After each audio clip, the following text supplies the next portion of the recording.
మానవుడి జన్మకి ఆగామి, సంచిత, ప్రారబ్ధాలు అని మూడు ఉన్నాయి. మనం ఈ జన్మ ఎత్తామంటే పూర్వజన్మలో తల్లిదండ్రులకు బాకీ ఉన్నాం. వాళ్ళకి ఏదో చేశాము, ఆ బాకీ తీర్చుకుంటానే మనం పుట్టుతున్నాం. అది ఆగామి, సంచితం, పూర్వజన్మలో చేసిన పాపం. ప్రారబ్ధం, ఇప్పుడు పుట్టినవి మనం చేసింది కానీ మన పిల్లలు చేసింది కానీ అనుభవించాలి. ఇది ఎట్లా ఉంటుంది అంటే, మనని కన్నవాళ్ళు మనం పూర్వజన్మలో చేసిన పాపాలు ఇవన్నీ కూడా గ్రహాల వల్ల బాధలు వస్తున్నాయి. నవగ్రహాల వల్ల బాధలు వస్తున్నాయి. అవి పోవాలి అంటే మనం ఆ గ్రహాలకు పూజ చేస్తున్నాం. శని పట్టారా అంటారు. ఈ శని ఎప్పుడు కూడా నీవు చేసిన పాపానికి తగినటువంటి శిక్ష నీకు శని వేస్తున్నాడు. అందువల్ల ఆ గ్రహాలని పూజించడం. గ్రహం అనుగ్రహం. గ్రహానికి ఆగ్రహం రావాలి అంటే నువ్వు చేసిన పాపం వల్లే ఆగ్రహం గ్రహాలు వచ్చింది. ఆగ్రహం వచ్చింది గ్రహాలకి. అటువంటి గ్రహాలను పూజిస్తే ఆ ఆగ్రహం తగ్గి మీ బాధలు తొలగటానికి అవకాశం ఉంది. అయితే ఈ జన్మలో కొన్ని కొట్లాటలు, భార్యాభర్తల పోట్లాటలు, తండ్రి కొడుకుల తగాదాలు, ఒకళ్ళతో ఒకళ్ళు విభేదాలు, భార్యాభర్తలు విడిపోవటమో, తల్లిదండ్రులకు అన్నం పెట్టకుండా వెళ్ళగొట్టమో, ఇట్లాంటివన్నీ ఎందుకు జరుగుతాయి అనేది మనకు కావాలి. ఇవన్నీ జరగడానికి కారణం ఏంటి? తల్లిదండ్రులు ఉన్నారండి, వాళ్ళు సర్వస్వం ధారపోసి పెంచి పెద్ద చేసి వాళ్ళకు ఉన్నటువంటి ఆస్తులు, వాళ్ళ సంపాదన చాలక ఆస్తులు కూడా అమ్మి పిల్లలకి చదువు చెప్పించి, మరి వాళ్ళు చదువుకున్న చదువు కంటే ఇప్పుడు గొప్ప చదువు ఏమిటి? డాక్టరో, బీటెక్కో, ఎంటెక్కో, లేకపోతే ఎంబీఏనో, మరి సిఏనో, ఎస్పీనో, కలెక్టరో ఇట్లాంటి చదువులు చదివిస్తున్నారు. ఈ చదివించిన తర్వాత వీళ్ళు ఏం చేస్తున్నారు? ఏ ఊళ్ళో వాళ్ళు ఆ ఊళ్ళో ఉద్యోగం చేయట్లా. విదేశాలకు, మన ఇండియాలోని ఏ రాష్ట్రాలకు, లేకపోతే అమెరికాను, రష్యాను, ఇంకో దేశానికి పోయి ఉద్యోగం చేస్తున్నారు. ఇంత చేసి తల్లిదండ్రులు పెంచి పెద్ద చేసి పెళ్లి చేసి ఉద్యోగం వచ్చి ఇవన్నీ ఎందుకు చేస్తున్నారు? మొత్తం సర్వస్వం కోల్పోయి ఏమీ లేకుండా, రేపోని రోజుకి ఏమీ మిగలకుండా తల్లిదండ్రులు ఇంత చేసి పెద్ద చేసి అన్నీ చేసి పెళ్లి చేసి ఏం ఆశిస్తారు? ఒక చెట్టు వేస్తున్నామండి, ఒక మామిడి చెట్టు వేస్తున్నాం. మామిడి చెట్టు ఎందుకు వేస్తాం? ఆ చెట్టు కాయలు కాస్తాయి. ఆ కాయలు తింటానికే కదా. నారేంద్ర చెట్టు వేసావు, తింటానికే కదా. ఇట్లా సపోటా కాయ, ఇట్లాంటి కాయల చెట్లు దుడ్లో వేసుకుంటున్నాం. ఎందుకు వేస్తావు? ఊరికినే పెరగటం కోసం వేయట్లేదుగా, తినటం కోసం ఇస్తున్నాం. అదేవిధంగా తల్లిదండ్రులు పిల్లల మీద ఆశ పెట్టుకొని పెంచి పెద్ద చేసి ఉద్యోగాలు ఇప్పించారు. వాళ్ళు ఏం చేస్తున్నారు? విదేశాలకు వెళ్ళిపోతున్నారు, లేకపోతే ఇతర రాష్ట్రాలకు వెళ్ళిపోతున్నారు. పోనీ వెళ్ళేవాడు భార్యను తీసుకోకుండా వెళ్ళొచ్చుగా. తల్లిదండ్రులు మాత్రము ఎక్కడైతే పుట్టారో ఆ ఊళ్ళో వదిలిపెట్టేసి భార్యను తీసుకెళ్తాడు. ఏం భార్యను కూడా తల్లిదండ్రుల దగ్గర వదిలిపెట్టి వెళితే నీ ఉద్యోగం చేసి సంపాదించి ఇంటికి వచ్చి భార్యను 6 నెలలకో 3 నెలలకో సంవత్సరానికో భార్యను చూస్తూ తల్లిదండ్రులను చూస్తూ తల్లిదండ్రులకు కావాల్సినవి ఇస్తూ ఉంటే ఏ ఇబ్బంది లేదుగా. నీకు తర్వాత వచ్చిన భార్య మాత్రం నీకు కావాలి. మరి నిన్ను పెంచి పెద్ద చేసిన తల్లిదండ్రులు నువ్వు వదులుతున్నావు. వాళ్ళు ఏం చేస్తున్నారు? వాళ్ళు కడుపులో బాధపడుతున్నారు. కొంతమంది అయితే ఏ తల్లి కూడా దాదాపు కొడుకుని తిట్టదు. కొడుకు అక్కడ ఏదైనా ఇబ్బంది పడుతున్నాడు, తిండి జరగట్లేదు, ఉద్యోగం పోయింది అంటే తల్లి అన్నం తినలేరు, తల్లిదండ్రులు అన్నం తినలేరు. కానీ కొడుకులు ఏం చేస్తున్నారు? తల్లిదండ్రులు తిన్నారా, ఉన్నారా, బతుకున్నారా, రోగం వచ్చిందా, బాగున్నారా, మంచం పట్టారా, ఇవన్నీ వారు ఆలోచించట్లే. కొంతమంది అసలు మొహమే చుట్టలేరు. కొంతమంది ఏం చేస్తున్నారు? వృద్ధాశ్రమాలకు పంపిస్తున్నారు. మరి లేని వాళ్ళని వృద్ధాశ్రమంలో పడేసి నెలకింతని గడుతున్నారు. అదే విదేశాల్లో ఉండేటట్టయితే మీ నాయన చచ్చిపోయినారా అని ఫోన్ చేస్తే నాకు సెలవు లేదు, నేను రాను, ఎవరన్నా ఆ దహనం చేయండి, ఆ కర్మ చేయండి, నేను వీడియోలో చూస్తానంటాడు. ఇటువంటి వాటి వల్ల మహాపాపం వస్తుంది. తల్లి మొదట, తర్వాత తండ్రి, తర్వాత గురువు, తర్వాత దేవుడు. ఈ ఈ నలుగురు, తల్లి, తండ్రి, గురువు, దైవం. చతుర్విధ ఫల పురుషార్థ సిద్ధ్యర్థం అనుంది. చతుర్విధ ఫలాలు తల్లి, తండ్రి, గురువు, దైవం. వీళ్ళని సక్రమంగా చూసిన తర్వాత భార్యను చూడాలి. నీకేమో ఎవరు వచ్చిన తర్వాత రోజు నీకు భార్య కావాల్సి వచ్చా. నిన్ను పెంచి పెద్ద చేసి పసిపిల్లాడప్పుడు 4 రోజులు తల్లి పాలివ్వకపోతే నువ్వు బతుకుతావా? తల్లి తినే తిండి చాలకపోయినా సరే, పీక్కొని తిన్నా సరే, పాలు వేస్తే తన తిండి మానుకొనైనా తల్లి పిల్లాన్ని పెంచింది.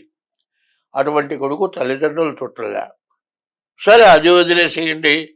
భార్య వచ్చిన తర్వాత ఒకళ్ళు ఇద్దరు పిల్లలు పుట్టేపటికి ఆమె యొక్క కళ తగ్గిపోతుంది. ఆమె యొక్క కళ ఎప్పుడైతే తగ్గిందో వాడు ఏం చేస్తాడు? ఉద్యోగం చేసే చోట ఇంకొక ఆమె కనపడుతుంది. ఆమె కాస్త అందంగా ఉంటుంది. ఎప్పుడైతే ఆమె అందంగా ఉన్నదో దాని మీద దృష్టి పడుతుంది. ఈ భార్యని వదిలిపెడతాడు. ఇవన్నీ కూడా మహాపాపాలు, సామాన్యమైన పాపాలు కాదు. తర్వాత బయట తిట్టకపోయినా మనస్సులో బాధపడతారు. చూసావా, భర్త కావాలని కోరుకున్నాను, మరి గర్భవతి అయిన తర్వాత ఆ స్త్రీ ఎంతో కష్టపడి ప్రాణానికి తెగించి ఆ బిడ్డని కనేటప్పటికీ ఆ తల్లి పునర్జన్మ లాంటిది. అంత కష్టపడి నీ కోసం, నీ వంశం కోసం, నీకు పిల్లల్ని కన్నటువంటి భార్యని హింసపెట్టి ఇంకో దాంతో పోతున్నావు. జన్మనిచ్చిన తల్లిదండ్రుల్ని హింసపెట్టి నీ ఇష్టం వచ్చినట్లు బతుకుతున్నావు. కానీ చూడండి, గద్దలు ఉన్నాయి, కాకులు ఉన్నాయి, రామచిలకలు ఉన్నాయి. అవన్నీ ఏం చేస్తున్నాయి? రెక్కలోంచి వెళ్ళిపోయి ఆ గూట్లో గుడ్లు పెట్టి ఆ గుడ్లని పొదిగి పిల్లలు చేసి అవి కూడా తెచ్చి ఆహారం పెడుతున్నాయి. ఏమండి, బర్రెగుడ్లు ఉన్నాయి, ఆవులు ఉన్నాయి. ఈయనగానే లేచి మళ్ళీ ఆ శిశువుని, తన బిడ్డను చూసుకుంటున్నాయి. వాళ్ళకంటే, పశువుల కంటే మనం హీనంగా మిమ్మల్ని తిరుగుతున్నారు అనుకోవద్దు. వాటిని చూడండి. ఎందుకంటే సర్వే జనా సుఖినో భవంతు అని ఉంది.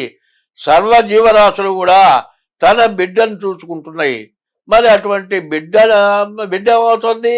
అది పెద్దదైన తర్వాత తల్లి ఎవరో బిడ్డ ఎవరో తెలియట్లే. బర్రెగుడ్లున్నాయి, ఆ దూడ పెరిగి నీరిందనుకోండి, లేకపోతే ఈ తల్లిని అమ్మేస్తారు, తల్లి బిడ్డ కలవట్లే. ఆ రకంగా మనుషులు తయారవుతున్నారు. ఇదివరకు ఏం చేసేవాళ్ళు? తండ్రి, తాత, ముత్తాత అందరూ ఒక చోట ఉండేవాళ్ళు. అందరూ ఒకరినోడు పిలుచుకునేవాళ్ళు. తండ్రి అనేవాళ్ళు, తాత అనేవాళ్ళు, జేజి నాయన అనేవాళ్ళు. ఇట్లా పల్లెటూళ్ళలో ఉండేది. అదే కాదు, అక్కడ కులంతో కూడా సంబంధం లేదు. అక్కడ కులంతో కూడా సంబంధం లేదు. తాతయ్య, బాబాయ్, మావయ్య, అన్నయ్య, ఏ కులమైనా సరే ఈ రకమైన పిలుపులు, ఆ ప్రేమలు ఉన్నాయి. ఈ ప్రేమలు పోయి పెళ్ళాం మాటలు విని తల్లిదండ్రులు కొట్టడం, తల్లి మాటలు విని పెళ్ళాన్ని కొట్టడం, తల్లిదండ్రుల మాటలు విని పెళ్ళాన్ని వదిలిపెట్టడం, పెళ్ళాం మాటలు విని తల్లిదండ్రుల్ని వదిలిపెట్టడం. ఎందుకు సంపాదిస్తున్నావు? ఎందుకు చదువుకున్నావు? ఆ చదువు జ్ఞానం ఉందా? దీనివల్ల నీకు కాళ్ళు ఎరగకుండా ఉంటాయా? తలకాయ బాగకుండా ఉంటుందా? ఎటువంటి బాధలు రాకుండా ఎట్లా ఉంటాయి? చేసిన పాపం ఒక్కోసారి అనుకుంటాడు. వెన్ను విరిగిపోయి లేచి కూర్చుండే పని లేకుండా మంచాల్లో ఉన్నవాడు నాకు తెలిసిన వాడు ఉన్నాడు. వాడు చుట్టానికి పోతే, ఒరే నాతో పాటు చదువుకున్నాడు, ఏమిరా ఇట్లా అయిపోయినా ఏంటంటే ఏడ్చి, ఒరే మా అమ్మ మా నాయన్ని హింస పెట్టా, నా పెళ్ళాన్ని వదిలిపెట్టి దీన్ని తెచ్చుకున్నారా, ఈ చేసిన పాపం ఎట్లా పోతుందని అనుభవిస్తున్నారా అని ఏడ్చాడు. అప్పుడు చేసేటప్పుడు నీకు పాపం తెలియలేదా? ఇట్లాంటి పాపాల వల్ల కాళ్ళు ఎరగటమో, చేతులు ఎరగటమో, మరి ఉద్యోగాల దగ్గర బాధలు పట్టమో, ఇట్లాంటివన్నీ నువ్వు చేసుకున్న కర్మ కొంత ఇక్కడే అనుభవించాల్సి వస్తుంది. నువ్వు చేసుకున్న పాపం ఇక్కడే అనుభవించాల్సి వస్తుంది. జ్యోతిష్యుడు సరిగ్గా జ్యోతిష్యం చెప్పలేదంటావు. నువ్వు చేయాల్సిన పని చేస్తున్నావా? నువ్వు చేయాల్సిన పని ఏమిటి? తల్లి, తండ్రి, గురువు, దైవం. కాలేజీలో చదువు చెప్తున్నా లెక్చరర్ ఉన్నాడు, నువ్వు పక్క పిల్లలకి సైడ్ వేస్తున్నావు. ఆ లెక్చరర్ ఏందిరా ఏంటి ఆ పని అన్నాడు అనుకో, బయటకు వస్తావుగా చూసుకుందాం, బయటికి రావు, నువ్వు కాలేజీలో చదువుకుంటానికి వచ్చావా, గురువు మీద విలువ ఉందా, వాళ్ళు ఏం చేస్తున్నారు చెప్పుకుంటే వెళ్ళిపోతున్నారు, నువ్వు చదువుకుంటే వాడికే చదువుకోకపోతే వాడికే. ఇట్లా తయారవుతుంది. బజార్న పోతూ ఉంటే ఎట్లా తయారవుతుంది. కొంతమంది ఒకడున్నాడు నాకు తెలిసిన వాడు, ఇవన్నీ నేను కళ్ళతో చూశాను కాబట్టి చెబుతున్నా. రోజుకో దాన్ని వేసుకుని తిరిగేవాడు. బాగా పెద్దవాళ్ళు అయిన తర్వాత పెళ్ళి అయిన తర్వాత బజార్లో కనపడ్డాడు. ఒక అమ్మాయిని అమ్మాయి పెట్టుకున్నాడు, ఈరా మా పోలేరా ఇంకా బుద్ధి, అరే కళ్ళమండీళ్ళు పెట్టుకున్నాడు, ఏంట్రా అంటే మా చెల్లెలరా అన్నాడు. ఎందుకంటే పరాయి స్త్రీతో నీ ఇష్టం వచ్చినట్టు తిరిగినప్పుడు తర్వాత నువ్వు చెల్లెలతో వచ్చినప్పుడు అట్టగే తిరిగేవేమో అనుకుంటాం. అందువల్ల ఇట్లాంటి పాపాలే రకరకాలైన బాధలు రావటానికి కారణము. పిల్లల మీద తల్లిదండ్రులందరికీ ప్రేమ ఉంది, పశువులకుంది, నాలుకాల జంతువులకుంది, కుక్కలకుంది, పందులకుంది, పక్షులకుంది. 84 లక్షల జీవరాశులున్నాయి. భూమి లోపల తిరిగే జీవరాశులున్నాయి. భూమి పైన 84 లక్షల జీవరాశుల్లో భూమి లోపల తిరిగేవి 21 లక్షలు, భూమి పైన తిరిగేవి 21 లక్షలు, ఆకాశంలో తిరిగేవి 21 లక్షలు, అట్లాగే నదిలో సముద్రాల్లో తిరిగేవి 21 లక్షలు. మొత్తం కలిపి 84 లక్షల జన్మలు ఎత్తిన తర్వాత మనిషి జన్మ, మానవ జన్మ మనం ఎత్తాము. ఈ జన్మ ఎత్తిన తర్వాత పాపమేమిటో పుణ్యమేమిటో మనకు తెలుసు. ఒకప్పుడు వాకిటి ముందు అరుగులు, ఒక చెట్టు వేసేవాళ్ళు, మంచి వృక్షం వేసేవాళ్ళు, నీడ వచ్చేట్టుగా వాకిటి ముందు చెట్టు ఉండేది. ఎవరిని ఆ రోజుల్లో బండ్లు లేవు, కార్లు లేవు, రైళ్లు లేవు, నడిచెడుతుండేవాళ్ళు. పోతూ పోతూ ఆ దారిలో ఎక్కడన్నా అరుగుంటే చెట్టుంటే అక్కడ కూర్చుండేవాళ్ళు.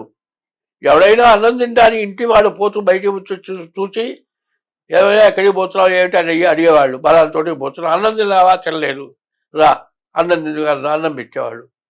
ఇవాళ గడపలోకి వచ్చిన వాడికి అన్నం పెట్టడం లేదు. అతిథి అనేటువంటి వాడు భగవంతుడితో సమానంట. 12 గంటల సమయంలో మనం తినే సమయంలో ఎవరైనా వచ్చాడు అంటే పరమేశ్వరుడు నువ్వు పెడతావా పెట్టవా అని ఆ రూపంతో వస్తాట. మానవుడే కావచ్చు, మానవుడు యందు పరమేశ్వరుడు ఆశించి వస్తాట, దైవం మానుష రూపేణా అని. ఇటువంటి మహాపాపాలు చేస్తున్నారు. దానివల్ల కాళ్ళు తిరగటమో, తలకాలు మారటమో, రకరకాల రోగాలు. ఏమి రోగాలు, ఎటువంటి రోగాలు, క్యాన్సర్లు, మరి చెయ్యరాని పాపాలు, చెప్పుకోలేని రోగాలు. ఇవన్నీ ఎందుకు వస్తున్నాయి? మనం చేసినటువంటి మహాపాపం, చేసినటువంటి దురాగతం వల్ల వస్తున్నాయి. అదే కాదు వాళ్ళు చేస్తూ ఉంటే, వాళ్ళతో కలిసి మనం ఉంటే వాళ్ళ రోగాలు మనకు అంటుకొని మనం చేస్తున్నాం. మరి ఎట్లా జాతులతో దున్నుతున్నారు, వాళ్ళ మిషన్లతో దున్నుతున్నారు. అప్పుడేమవుతుంది, భూమి వేడెక్కిపోతుంది. ట్రాక్టర్తో దున్నితే వేడెక్కిపోతుంది, చెక్కతో దున్నితే మట్టి మెత్తగా ఉంటుంది, వేడి తగలటం లేదు, అందులో ఉన్నటువంటి బలం పోవటం లేదు. అట్లా వ్యవసాయం చేసేవాళ్ళు. ఇట్లాంటివన్నీ చేయటం వల్ల రకరకాలైన వ్యాధులు, కుటుంబంలో కలహాలు, తండ్రికి కొడుకుకి పడదు, తల్లి కొడుక్కి పడదు, మరి మావ అత్తకి పడదు, అత్త మావకు పడదు, మరి అత్త కోడలికి పడదు, కోడలు అత్తకి పడదు. ఈ విధంగా తయారై అందరూ కూడా భ్రష్టు పట్టిపోతున్నారు. ఇవన్నీ ఎందుకు వస్తున్నాయి అంటే నీవు చేసుకున్న పాపమే నిన్ను ఈ విధంగా రకరకాలైన బాధలు పెడుతూ ఉన్నాయి. స్వస్తి.